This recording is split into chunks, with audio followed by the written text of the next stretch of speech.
솔직히 저나 여러분들의 소원은 우리의 삶에, 내 삶에 기적이 일어나기를 원하죠. 이것은 인지상정의 마음입니다. 왜냐하면 우리가 살아가면서 이 기적이라는 것은 내 힘으로 해결할 수 없는 일들이 일어나는 거잖아요.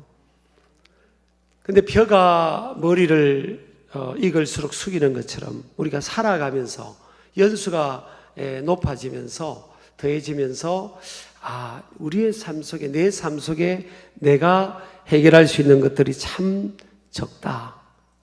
내가 할 수 있는 것들이 거의 없구나. 그러면서 우리는 겸손할 수밖에 없습니다.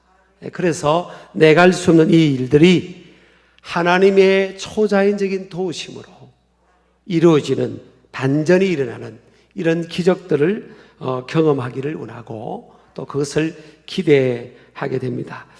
오늘 말씀은 우리의 삶 속에 주님께서 어떤 특정한 사람의 삶 속에 개입하셔서 예측과 상상을 뛰어넘는 결과가 일어나는 기적을 이루심을 통해서 우리 각자에게 또 오늘 저와 여러분에게 주시는 메시지에 초점을 맞추고자 합니다.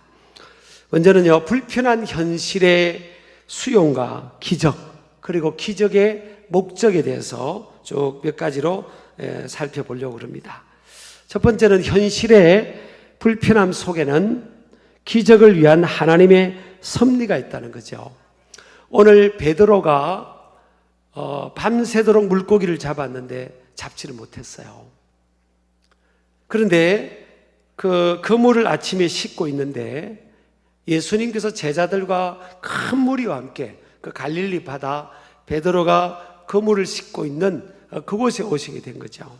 그곳에는 시몬 베드로의 배도 있었고 또 다른 배 한 척이 그 장소에 있었다고 했습니다. 그런데 우리 예수님께서 유독 시몬 베드로의 배를 가리키면서 배를 좀 빌리자는 거예요. 왜냐하면 사람들이 많이 몰리니까 배 위에서 무에서 좀 떨어져서 배 위에서 설교를 하는 것이 훨씬 안전에도 그렇고 용이할 것이라고 생각하고 시몬의 배를 빌려달라고 요청을 합니다. 근데 사실 시몬은 이 요청을 받아들이기가 사실은 쉽지 않아요. 왜냐하면요, 밤새도록 시몬은 고기를 잡았는데 한 마리도 못 잡았잖아요. 그리고 밤새 고기를 못 잡았으니까 마음도 지쳐있고 잠을 안 자고 고기를 잡았으니까 몸이 지쳤을 것이고요. 그리고 지금 그물을 싣고 있는 상황이라서 그물을 다 싣고 정리해서 빨리 퇴근을 해야 되는 상황이에요. 그런데다가 고기를 한 마리도 못 잡았으니까 마음이 굉장히 상해 있는 허탈한 상황이죠. 그런데 이거 배를 빌려달라고 하니까 그러면 퇴근도 늦어야 되고 기다려야 되는 상황이잖아요. 그래서 이게 불편한 상황인 겁니다, 베드로에게는. 그런데 그 배가 두 척이 있는데 베드로 입장에서 볼 때 아니 두 척이 있으면 이쪽 배를 빌리지 왜 내 배를 이렇게 달라고 하냐. 그러면 참 이게 보통 사람 같으면요 참 인생 꼬인다 꼬여. 어제 밤부터 이렇게 되는 일이 없네 하고 속으로 이게 불평할 수 있잖아요. 그리고 그 예수님께서 배를 빌려달라고 하는 그 상황에 대해서 굉장히 불편해할 수 있고 거절하거나 거부할 수 있는, 수용하기가 쉽지 않죠. 근데 사실은 그 두 배 중에 예수님께서 시몬의 배를 선택한 것도 우연이 아닌 거죠. 결국 우리 시몬의 삶을 보면 예수님께서 자기 배를 선택하지 않았다면 시몬은 나중에 위대한 사도 베드로가 될 수가 없었던 거죠. 그러니까 여러분 이게 보면 우리의 삶이 우연인 것 같아도요, 일반적인 우리의 삶의 정황 속에 일어나는 이런 모든 것들 속에서 하나님의 섭리가 있다 하는 것을 믿으시길 바랍니다. 그때 시몬이 배를 빌려주지 않았다면, 그렇게 우리가 가정을 한다면 시몬은 2000년 교회사의 가장 위대한 하나님의 사도로 쓰임받을 수 없었겠죠. 그러니까 하나님의 역사는요, 또 하나님의 기적은 일상의 우리의 삶의 일터라든지 생활의 터전이라든지 교회의 현장이라든지 가정생활의 현장이라든지 이런 데서 이루어지고 있다 하는 것은 믿으시길 바랍니다. 그래서 에베소서 5장 16절에 보면 세월을 아끼라, 때가 악하리라 그랬죠. 이 세월을 아끼라 말은 기회를 선용하라 이런 말씀입니다. 인생에 주어지는 일상의 삶 속에서 주어지는 기회를 놓치지 말라는 거예요. 근데 우리가 많은 생활 속에서 기회를 잃어버릴 때가 많습니다. 근데 그 기회를 일상생활 속에서 하나님은 우리를 축복하시고 우리에게 기적을 베푸시기 위해서 우리의 삶의 현장에 기적적으로 지금도 역사하고 계시다 하는 것을 믿어야 될 줄 믿습니다. 어쩌면 우리 눈으로 볼 때, 한편의 눈으로 볼 때는 불편한 현실처럼 보이지만 그것이 하나님께서 저와 여러분의 삶 속에도 또 베드로의 삶 속에도 특별한 하나님의 섭리가 있고 기적을 베푸시기 위한 하나님의 섭리의 과정 속에 있다는 거죠. 여러분, 다윗도 나중에 사울을 이어서 왕이 되는데, 순적하게 왕이 되는데요, 다윗이 사실은 부모에게 참 홀대를 받았어요. 사무엘 선지자가 왔을 때도 양을 지키라고 하니까 들판에서 양을 지키고 있었고요. 자기 형이 위로 7명이 있는데 첫째가 엘리압, 둘째가 아비나답, 셋째가 삼마입니다. 세 형들은 다 장성했기 때문에 블레셋과의 전쟁터에 군인으로 차출이 됩니다. 근데 그래도 넷째, 다섯째, 여섯째, 일곱째 형들이 있었잖아요. 그런데 여덟 번째 양을 들판에서 지키고 돌보고 있는 그 막내 다윗에게 그 아버지가 네가 세 형들이 살아있는지 죽어 있는지 저기 전쟁터 가서 알아보고 안부를 묻고 그 생사를 확인하고 돌아오라는 겁니다. 위에 넷째, 다섯째, 여섯째, 일곱째 형들이 있었어요. 왜 그 형들이 있었는가 하면요, 사실 그때 다윗이 뭘 하고 있었는가 하면 양을 지키고 있었거든요. 근데 다윗이 양을 지키는데 아버지가 가라고 하니까 그걸 수용하면서 양을 지키는 사람의 품꾼, 그러니까 집안 사람이 양을 못 지킬 때 하루 품삯을 주고 양을 지키더라는 그 사람에게 양을 맡기고 간 거예요. 그러니까 넷째, 다섯째, 여섯째, 일곱째 형들은 이게 지금 자기 책임도 안 감당하는 그런 인물들이었다고요. 근데 막내 그 다윗을 아버지가 보냅니다. 얼마나 여러분 불편한 상황입니까? 마음 상하는 상황이잖아요. 근데 그것을 받아들이고 막내가 감으로 인해서 누굴 만납니까? 하나님의 이름을 모욕하고 하나님 백성들을 모욕하는 골리앗, 적의 장수를 만난 거 아닙니까? 그리고 골리앗 장수와 싸울 군인들이 아무도 이스라엘 군인들 중에 없으니까 이 다윗이 자기가 나가갔다는 거잖아요. 그 골리앗 장수 약 3m 키가 되는 그 골리앗 장수 앞에 서는 것도 불편하고 전쟁터에 아버지의 기별을 받고 거절하지 않고 수용하고 그곳에 가서 형들이 살아있는지 죽은지 확인하는 그 위험한 곳으로 간 것도 사실 불편한 현실이고, 근데 다윗이 그것을 다 받아들여요. 그리고 이제 골리앗을 물리치고 장군이 되는데 하나님께서 함께하니까 승승장구하니까 사울왕이 또 시기질투해서 다윗이 막 쫓겨다닙니다. 왕의 사위임에도 불구하고 막 쫓겨다녀요. 그래서 그 쫓겨다니는 중에서 들판에서 오갈 데 없는 사람을 만나는데 그들이 누군가 하면 뭐 빚쟁이들, 쫓겨난 사람들, 전과자들, 사업에 망한 사람들, 별 사람들을 들판에서 만나요. 사실 쓸만한 사람이 아닌 거예요. 그리고 도망 다닐 때는 많은 사람들이 그렇게 거추장스럽게 있으면 이게 노출되잖아요. 위치가 노출되는 거 아니에요. 그런데 다윗이요, 다 품습니다. 근데 왕대밭에 왕대 난다고요. 그 10년 동안 그들을 다 품는데 그 들판에서 만난 사람들이 몇 명까지 되는가 하면 400명의 민원이 됩니다. 나중에는 600명으로 늘어납니다. 근데 이들이 다윗과 10년을 같이 있으면서 이 오갈 데 없고 쓸모없다고 사회에서 밀려나고 쫓겨나고 격리되고 소외된 이들이요, 용사로 바뀝니다. 다윗이 다 품는 거예요. 다윗이 다 품는 겁니다. 오는 사람을 내치지를 못하는 거예요. 내가 내치면 저가 어디 가나 하고 그냥 다 품는 거예요. 그런 배고픈 사람들은 또 밥도 얼마나 많이 먹겠어요. 그러니까 이 보선 노릇 하려니까 얼마나 그 사람들을 이렇게 챙겨줘야 되니까 이게 당장 눈앞에 손실도 많겠어요. 근데 다 품는 거예요. 근데 다윗과 함께 있던 10년 동안 함께 있던 그들이요, 다 용사가 돼요.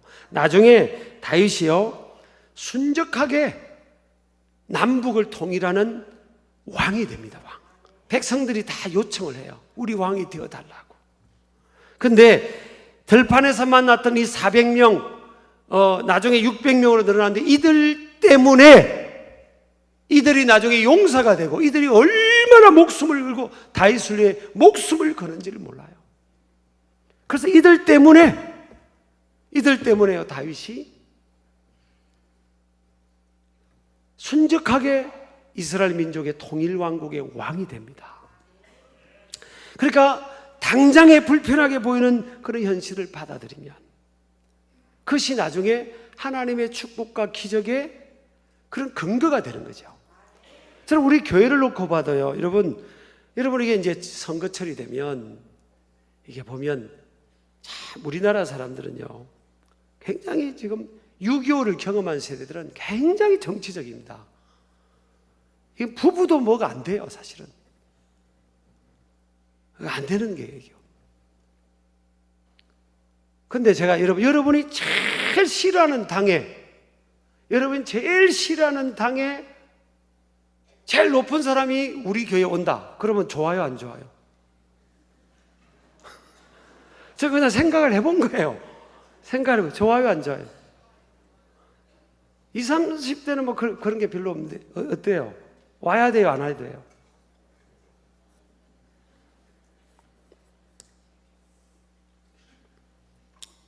아니, 말을 해보세요.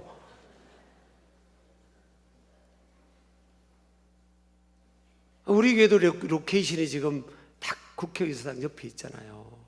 그 핫한 데입니다, 정치적으로는.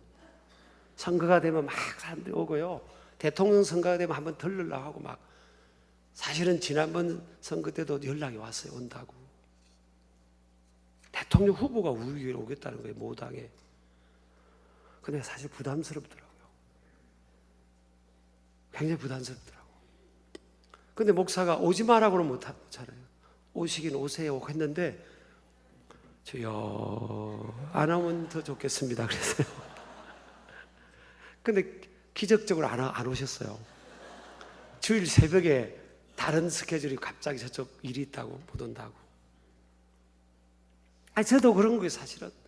괜히 교회가 막 정치적으로 이렇게, 왜냐면 다 막 별 사람 다 있잖아요. 막 극우에 있는 사람도 있고, 극좌에 있는 사람도 있고, 약간 우에 있는 사람도 있고, 어중간 우에 있는 사람도 있고, 중간쯤에 있는 사람도 있고요. 이쪽 중간쯤에 있는 사람도 있고, 이쪽에 막 극좌에 있는 사람도 있고, 막 이 극우와 극좌는 뭐만 나 막 죽이려고 합니다, 지금. 이렇게 우리나라가 스펙트럼이 다양하게 돼 있는 거예요.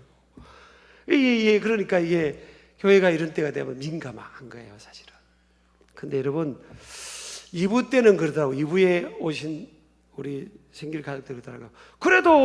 그래도 만약에 우리 교회 선거 때 한번 들리는 게 아니고 등록한다면 어떻게 하겠어요? 난 그 생각도 그냥 꿈을 꿔본 거예요. 그런 분이 등록한다 그러면 어떻게 하냐? 그럼 등록을 받아야 돼요, 안 받아야 돼요? 이게 다 대답 안 하잖아, 봐요. 다 하잖아요. 그러면 그럴 거예요. 어느 당 대표가 옵니까? 물어볼 거 아니에요. 이게 여러분, 근데 교회는 이단이나 교회를 해치려고 하지 않는 사람 이상은 다 수용해야 되잖아요. 우리 아멘 하시기 바랍니다. 그래, 예수 믿고 구원받고 잃어버린 그 영혼이 구원을 받아야 될 거 아니에요. 누가 되든, 뭐 여가 되든 야가 되든 보수가 되든 진보가 되든 그렇잖아요. 이게. 근데 우리 교회가 앞으로 이제 이렇게 이렇게 저는 그런 생각이 들어요. 어쩌면 현실이 될 수도 있겠다. 그런 생각이 드는 거예요. 속 스치듯이 생각이 드는 거예요. 우리가 자꾸 이제 숫자도 늘어나고 또 영향력도 선한영 늘어나고 그러면 사람들은 오고 싶은 교회가 될 거 아니에요. 그렇게 좋은 일들 하고 좋은 스피릿으로 가면 오고 싶은 교회가 될 거 아니에요. 그러면 누구나 오고 싶은 거죠. 사실은 누구나 오고 싶은 거 아니에요. 어저께도 저 엘리베이터를 탔는데 저는 한 번도 그런 생각 한 적이 없거든요. 근데 엘리베이터 탔는데 그 네 분이더라고요. 네 분이 강아지 한 마리씩 딱 들고 탄 거예요. 애완견을 타더니 제가 안녕하세요. 저는 개를 좋아하거든요. 안녕하세요. 그랬더니 유명한 목사님이시네요. 그러더라고요. 저는 그렇게 생각한 적이 없어요. 자꾸 이제 얼굴도 알려지고 우리 교회도 알려지고 그럴 거 아니에요. 그러면 그릇이 자꾸 넓어져야 되는데 그런 생각을 제가 해본 거예요. 어쩌면 우리가 살아가면서 여러분 다윗을 보면서 제가 많이 생각하는 겁니다. 한 사람을 내 바운더리에 집어넣는다는 것은 불편하게 해지는 겁니다. 왜냐하면 내 마음 같은 사람이 없으니까. 제가 정치적인 걸 말하는 게 아니에요. 그냥 누구든지 간에 한 사람을 내 삶의 바운더리에 집어넣는다. 이게 불편한 거예요. 근데 이걸 잘 수용하면 다윗처럼 뭐예요? 오히려 자기의 삶의 최고의 플러스의 요인이 되는 거죠. 결혼도 참 불편한 겁니다, 사실은. 남과 여가 다르고요. 꼭 하나님은 남녀를 어떻게 이렇게 만나게 하시는지 아세요? 꼭 나하고 다른 사람을 만나게 하잖아요. 왜 누구한테 우리가 끌리는가 하면요, 내게 없는 것을 가진 사람에게 끌리게 되는 거예요. 그게 하나님이 그 속에서 다 섭리가 있어요. 전혀 달라도 너무 다른 두 사람이 화성에서 온 남자, 금성에서 온 여자, 이 두 사람이 만나 사는 거 아니에요.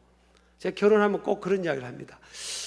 요즘 100세 인생이고 요즘 젊은이들은 100살 더 이상 살 수도 있는데 적어도 70년 이상은 한 공간에서 같이 산다.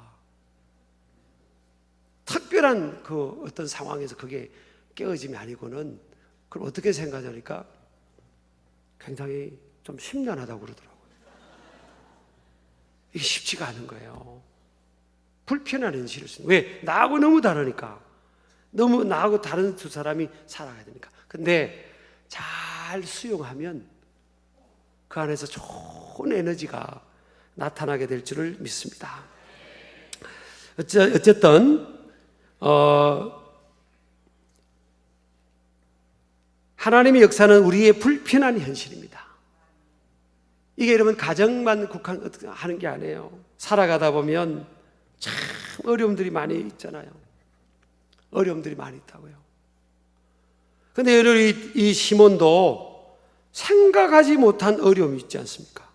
왜냐하면 자기가 잔뼈가 굵은 그 갈릴리 바닷가의 어부고요. 그리고 배와 그물을 갖고 있어요. 그런데 밤새도록 고기 한 마리를 못 잡았습니다. 밤새도록 고기 한 마리를 못 잡았어요. 그런데 우리 예수님이 설교를 마치고 나서 뭐라고 말씀하시는가 하면 깊은 데로 가서 그물을 던지라. 아니 지금 이해가 안 되는 게 예수님은 목수 출신이고 자신은 어부가 자기 직업이고 그리고 갈릴리 바닷가는 자신이 너무 잘 알고 자신은 갈릴리 바닷가 출신이고 예수님은 나사렛 출신이고 베들레헴에서 태어났지만 나사렛 출신이고 그리고 그 같은 지역에서 밤새 고기를 잡았는데 한 마리를 못 잡았고 그물을 내리려면 적당한 깊이에 그물을 내려야지 깊은 곳에는 고기가 그 당시에 없는 거예요. 고기는 또 밤에 많지 아침에 낮에 없어요. 갈릴리 바닷가 형편이 그렇대요. 그런 상황에서 우리 예수님은 또 깊은 데로 가서 그물을 던지라. 근데 이 시몬 베드로가요 예수님의 말씀대로 그대로 해요. 왜 이렇게 하는가 하면 그때 뭐라고 하는 거냐, 밤이 맞도록 내가 밤이 맞도록 수고를 했지만은 한 마리를 못 잡았습니다. 그렇지만 말씀에 의지하여 내가 그물을 내리겠습니다. 따라합시다. 말씀에 의지하여 내가 그물을 내리겠습니다. 그래서 말씀에 의지하는 이 말씀이라는 단어가요, 레마라는 헬라 단어입니다. 레마라는 헬라 단어는 그냥 일반적 말씀이 아니라 하나님께서 자신에게 개인에게 주시는 아직 성취되지 않은 것에 대한 하나님의 개인적 주관적인 약속의 말씀을 말해요. 그에게 주시는 말씀. 그러니까 이 시몬이 말씀을 듣다가 은혜를 받은 거예요. 그물을 싣고 있는데 예수님이 그 자기 배에서 말씀을 전하는데 가까이에서 예수님 말씀을 들으면서 말씀이 들린 겁니다. 그래서 여러분, 두 번째는 기적은 말씀이 들려짐으로부터 시작된다. 여러분, 언제 우리가 하나님 말씀이 레마로 나에게 주시는 말씀으로 들리나 보면요, 어려울 때, 실패했을 때, 고난 중에 있을 때, 고통스러운 상황이 있을 때 말씀이 잘 들립니다. 그래서 C.S. 루이스는 이 고난이 단순히 안 좋은 것이 아니라 변장을 하고 온 하나님의 축복이다, 그렇게 말씀했단 말이에요. 그러니까 말씀이 들려지면요, 말씀이 들려지면 믿음이 생기는 거죠. 우리 아멘 하시기 바랍니다. 자기가 6가지 상황, 자기가 어부였고 그곳에서 고기를 잡았는데 한 마리도 못 잡았고, 깊은 데는 고기가 그 시간에 없고, 또 낮에는 고기 없고 밤에 고기가 많이 잡히고, 그래서 갈리는 밤에 고기를 많이 잡습니다. 그런 상황이에요. 그리고 지쳐있고 그물도 다 씻었어요. 또 다시 그물을 내린다는 게 이게 너무나 불편한 상황 아닙니까? 6가지 이 불편한 현실 앞에서 이 시몬 베드로가 그대로 해요. 사실은 예수님이 하라는 대로. 그게 뭔가 하면 말씀의 힘입니다. 말씀의 힘. 우리 아멘 하시기 바랍니다. 그래서 하나님 말씀은 살아있고 운동력이 있는 거예요. 여러분, 말씀이 들려지는 게 복입니다.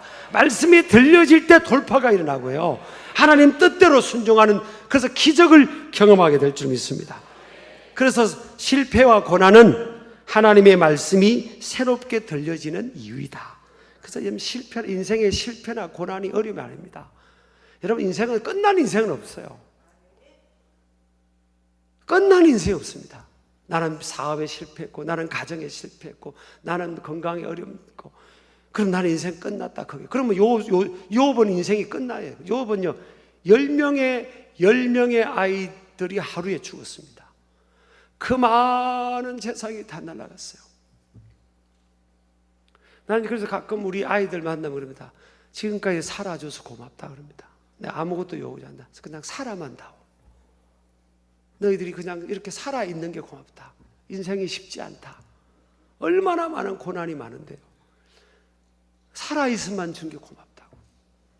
여러분, 성구 영신 예배 때 여러분, 이게 축복의 말씀 카드를 기도하고 또 예배 드리고 뽑잖아요. 막 간절히 기도하고 뽑는 걸 제가 눈에 보일 때가 있어요. 막 이러고 이제 주여 하고 뽑아요. 딱 뽑다가 어떤 사람은 쏙 집어넣어버려요. 뭔가 그 내용은 제가 잘 모르겠어요. 그런데 거기 아마 고난이라든지 시련이라든지 뭐 어려움 이런 게 있으면, 아이고 나 이거 고난 1년 동안 고난이 오면 안 되는데 그거 쏙 집어넣고 막 뽑고 또 뽑고. 누가 그걸 원하겠습니까? 그런데 인생은 가시덤불과 엉겅퀴 인생이고요, 고난 당한 것이 내게 유익이라고 시편 기자를 말하잖아요. 어려움이, 실패가, 지금 시몬 베드로가 그 전날 밤 밤새도록 고기 못 잡았기 때문에, 실패했기 때문에, 자기가 잘할 수 있는 건데 어떻게 배를 가지고 그물 가지고 밤새 잠 안 자고 고기 잡는데 한 마리 못 잡단 말이에요. 이런 엄청난 실패, 절망적인 실패를 겪게 되니까, 그전에는 어릴 때부터 회당도 다니고 안식일 날은 가서 예배도 드리고 말씀도 듣고 있지만, 그냥 근성근성으로 들리던 말씀이 세상에 그 배 위에서는요, 예수님의 말씀이 그냥 쏙쏙 들어오는 겁니다. 새롭게 들리는 겁니다. 여러분, 그런 경험을 해보지 않으셨습니까? 평상시에 그냥 우리가 말씀을 듣고 설교를 듣고 성경을 읽는데 어느 날은 그냥 나한테 꼭 주시는 말씀으로 막 눈물도 나고 막 이렇게 쏙쏙 그냥 들어오는 그럴 때 없으셨어요? 여러분, 그럴 때가 언제입니까? 우리가 삶이 어려움이 없을 때가 아니에요. 그래서 하나님 우리에게 말씀을 통해 우리를 살려내려고 어떤 때는 감당할 만한 어려움들을 허락하신다 하는 것을 믿으시기 바랍니다. 그래서 여러분 생각해 보세요. 제가 우리 오늘 장로님 가족이 점심을 또 어떤 장로님 가족이 섬기시더라고요. 전 교회를요. 그분이 이렇게 수술을 하셨어요. 그건 너무 감사하게도 빨리 발견이 돼가지고 어렵지 않게 수술이 잘 끝난 거예요. 너무 감사해서 범사에 아마 섬기시는 것 같아요. 근데 전화 목회자나 우리 장로님들쯤 되면요, 아프면 죄책감을 느끼는 겁니다. 아프면 막 숨기려고 합니다. 아프면 목사님 아픈 거 모르게 해주세요. 왜 아프면 그냥 괜히 그렇게 생각하는 거예요. 그러면 저 이번 주 좀 아팠거든요. 그럼 제가 아프면 안 되나요?